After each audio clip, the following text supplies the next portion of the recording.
Hi, my name is Mary Beal, and this is video number 4 for ED AD 612. Hello, Ms. Gomez. I appreciate your phone call and your concern regarding your student's placement in classes.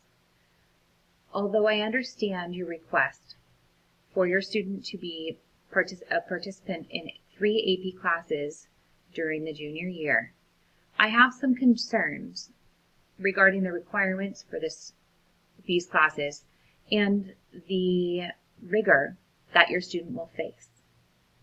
I look back into your student's records and I see that their last test scores are high, and back in freshman year, they did earn an A in Honors Language Arts. These two components, in addition to maintaining the 3.0 GPA, would have successfully placed your student in the AP classes this course or this year. Unfortunately, your student did fall short in the GPA realm. I have some concerns, however. I'm wondering what possibly happened sophomore year to change the learning that took place. The learning and achievement have shown red flags as that they are not earning these courses or these grades at this point in time, and I believe that we need to get to the bottom of it. I'm wondering if perhaps something changed at home or socially. Did the student have high quality access to high quality first instruction with adequate support to be successful in the classes? With this school policy being a 3.0, I'm wondering if the learning took place, or was this simply an achievement grade and a disconnect between the learning that was happening in the classroom? Obviously, these red flags and areas of question have led me to need to conduct an evaluation of pathways to ensure a student is successful across all grade spans, and that when students are showing success their freshman year, we maintain that success through all 4 years of high school. My recommendation is that we evaluate placement in the honors classes for the junior year, looking at what possibilities we have for honors and advanced placement outside of the AP realm.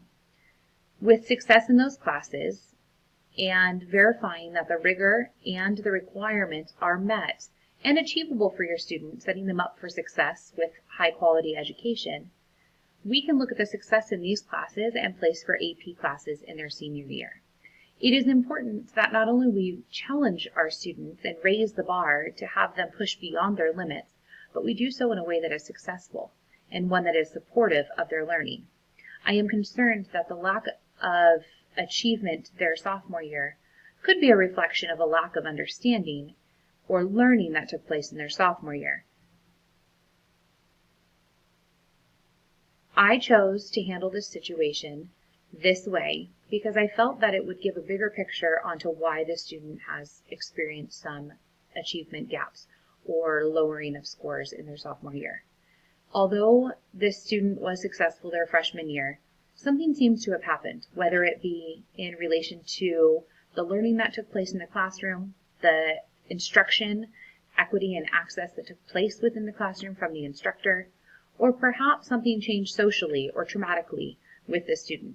These are all areas that would need further investigation in order to determine what really took place and whether AP was sufficient. Even if there are errors or misleadings in some of these areas, that student may have experienced some missing pieces or not enough structure and support to be successful when placed into an AP class, thus spiraling the continued path of not meeting a 3.0 or grade level proficiency. It is important that we have a clear picture of the student before accessing. So my thought is to challenge the student by offering more advanced classes without the rigor of AP and support the change into AP classes senior year pending the environment and the growth and achievement of their junior year.